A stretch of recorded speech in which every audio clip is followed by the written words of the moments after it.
Welcome to Save As Ability, a podcast to educate and inform you about disability employment issues.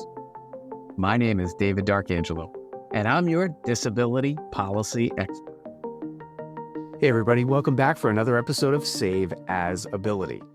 And October is National Disability Employment Awareness Month, so I think this is the last episode that we're going to air for October. We have a couple that we recorded previously too, and it's been a good month. We've talked all types of different disabilities. And today, though, we've got a great guest. Dr. Keith Ablow is with us. Welcome, Dr. Keith. Hey, thanks, David. Thanks for having me on. I appreciate it, man. You're welcome. And today we're going to talk about a prevalence type that's near and dear to my heart as the father of a daughter with a significant developmental disability, which I guess falls into the cognitive, which is the mental health piece, right? And my brother was also a person with a very significant mental health disability. He was schizophrenic. So who better to talk about than with you, Keith? And I'd like to start within the context. I did some checking here, and there's a lot of different ways I guess you can define it. Are we using the ADA definition, which protects people from discrimination, or are we using the SAMHSA definition? Are we going into DSM and the clinical or even larger measures on like the world stage? WHO has a different definition, but somewhere around, 6% have very significant mental health conditions. And then maybe as much as 24% have some type of mental health that they're dealing with on a daily basis. Can you help us unpack that a little bit? Well, it's so prevalent, David.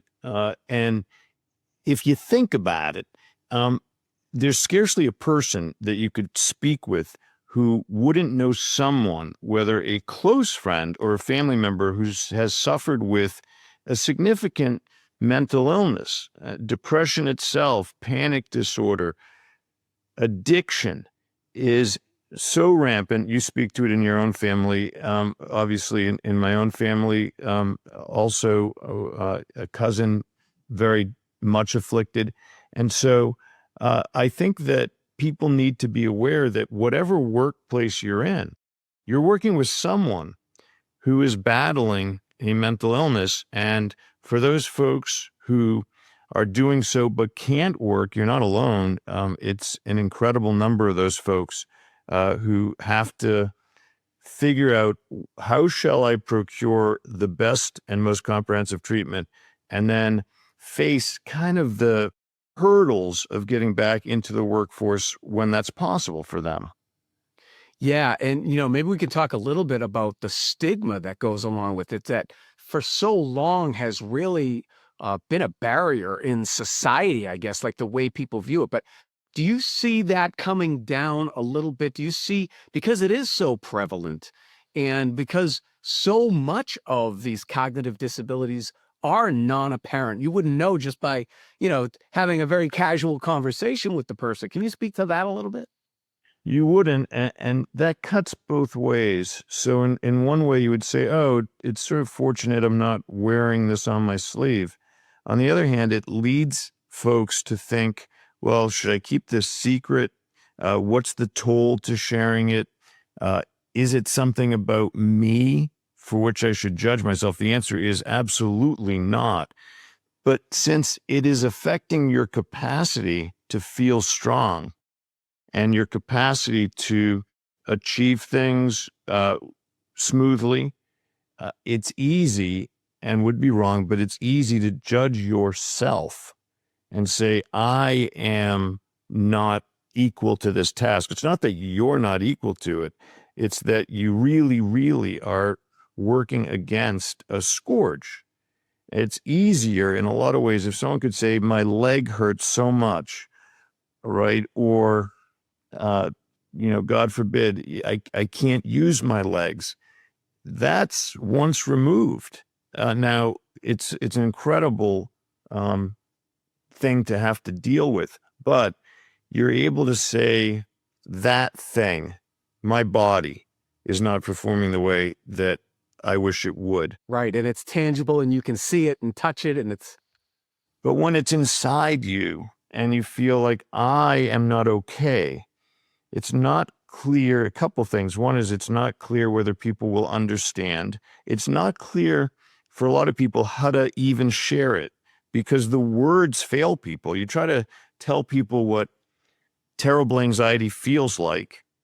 It's hard to describe. I mean, I've had people say, listen, if you could imagine being on a plane, they're telling you that it's going to crash and you're feeling that way all day. Okay, that brings it home a little bit, but it's very difficult for people to describe it and very difficult for the listener to internalize it. Yeah, yeah. And we know from the ADA definition of physical or mental impairment. Can you talk to a little bit of because there are so many different data points out there. As I was doing research and just from what I know of disability, looking at SAMHSA, looking at the American Community Survey data, looking at some other data as well. It seems like there's some common denominators there, though. And maybe you could speak to some of those impairments that if people are uh, experiencing those, what they should or shouldn't do. Like it's okay to not be okay, right? Well, it's certainly okay to not be okay, and it's painful to not be okay. What are some of the common things that people tell me, common denominators?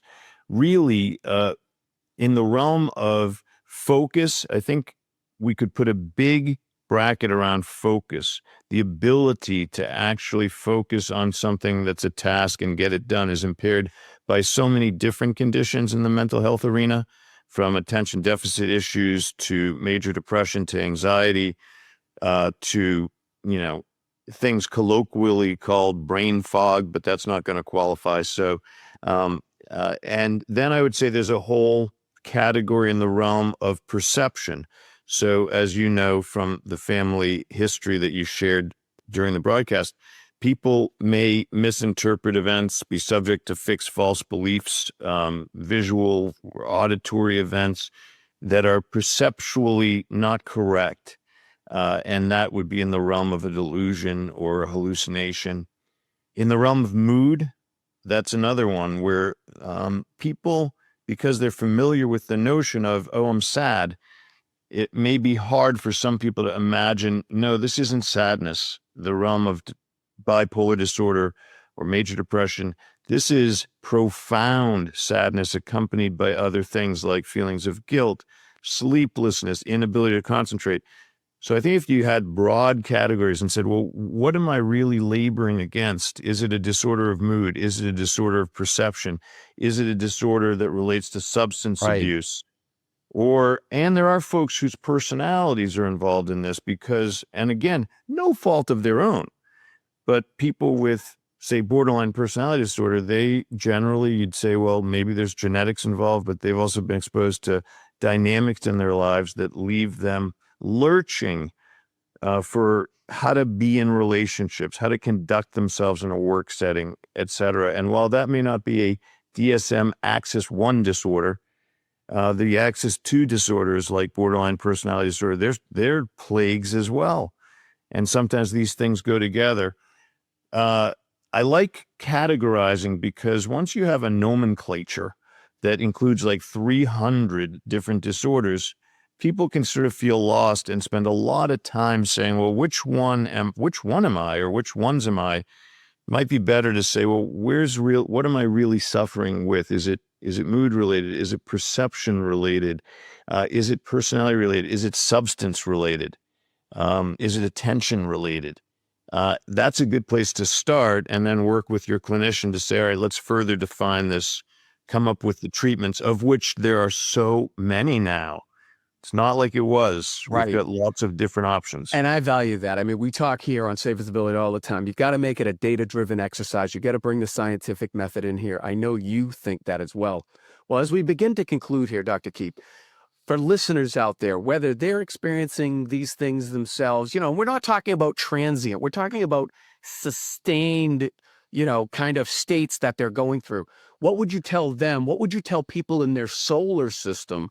What are the kind of things that they want to be able to do? Is it, do they go right to a doctor? Do they go to a clinic? Like, give us a couple of pointers here. Well, first of all, you take it very seriously, and you have to ask the next question. That's sort of what psychiatrists are trained to do anyhow. So if someone says something that hints at them not being okay internally, emotionally, cognitively, or otherwise, you want to ask the next question and really kind of lean in. Do this with your hands. Tell me more about that. I want to understand more. Yes. People are looking for that option. Secondly, yeah, I think starting with your primary care doctor, sure, that makes sense. But sometimes you have to do now the legwork of looking at who is the very best that I can access, given that I think what I'm laboring against is X. Because the healthcare delivery system is so fractured now, and so many people slip through the cracks, and there's so many Wait substitutes. times and It's tough. So you need a village. It takes a village. it You does. need your family or friends around you to say, all right, we got this. Let's bring every resource we can. There's so many people with major depression who've never heard of transcranial magnetic stimulation, for instance, TMS. How is that possible? There's a huge percentage of people who won't improve on medicines, but do improve when you add TMS. We're not doing a good job of getting the word out. So you got to hit the AI systems. You got to hit the internet. You got to use your doctor to say, I want it all. Like, we need a real plan. Right. But starting with that empathy, the good old fashioned bedside manner, I think really goes a long way. So it totally does, because people are stories, and it's strange to say it, but this listening art of psychiatry has been decimated by folks parceling their time out in 10-minute increments and just writing prescriptions, and then insurance companies saying, well, we don't really want you to talk to anybody. Empathy heals. The devices and the shortened attention span can't be helping things. They've got to be some attribution there, I would think. It's absolutely the case. They're training us. Our phones are training us to pay attention for very short periods of time. And also, because you're looking at avatars and you're looking at videos, now you don't even know if the videos are real. You can dehumanize people pretty quickly.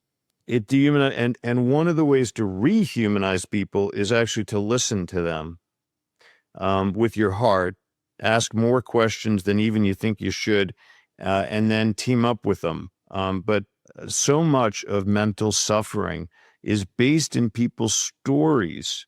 They still matter. The medicine can be helpful.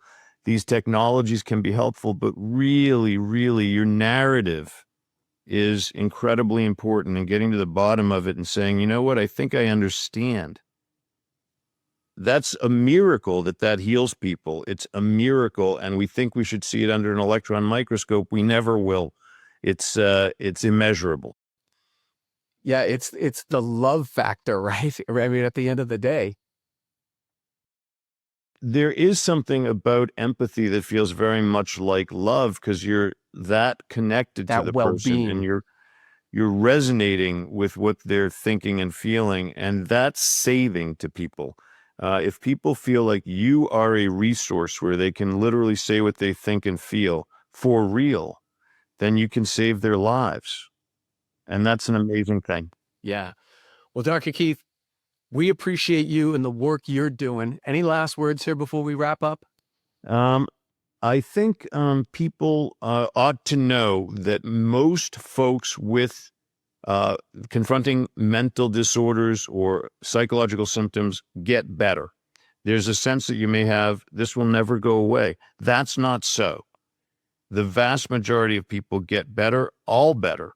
And I think that people should look forward to that and know that they're not alone. It's a great way to end. There is treatment. There is hope. There is. We And appreciate thanks you, for having Dr. me, Keith. David. You're a source of hope in the world. Oh, well, thank you. We try to spread joy. Angel buttons bring joy. You know that. So we appreciate you, Dr. Keith Ablow, and our audience here. If you could help us, subscribe, like, share, comment. Comments and shares really do help us the most. We appreciate that to get our message out. So once again, thank you, Dr. Keith Ablow, for joining us. And thank you for joining us here on Save Visibility. It's David D'Arcangelo. I hope you have a great day. For more information about disability employment issues, please visit our website, disabilityemploymentsolutions.com. The Save As Ability podcast is available on Apple Podcast, Spotify, our YouTube channel at Disability Policy Expert, or wherever you stream your podcasts. Subscribe, stream, rate, and review our shows. Your ratings and reviews help our show reach new audiences. Produced by Pod Pro Entertainment. Save As Ability lives within a network of podcasts located at podproentertainment.com. #TheNewRadio. Again, my name is David D'Arcangelo, and I'm your disability policy expert. Until next time, thank you. I hope you have a great day.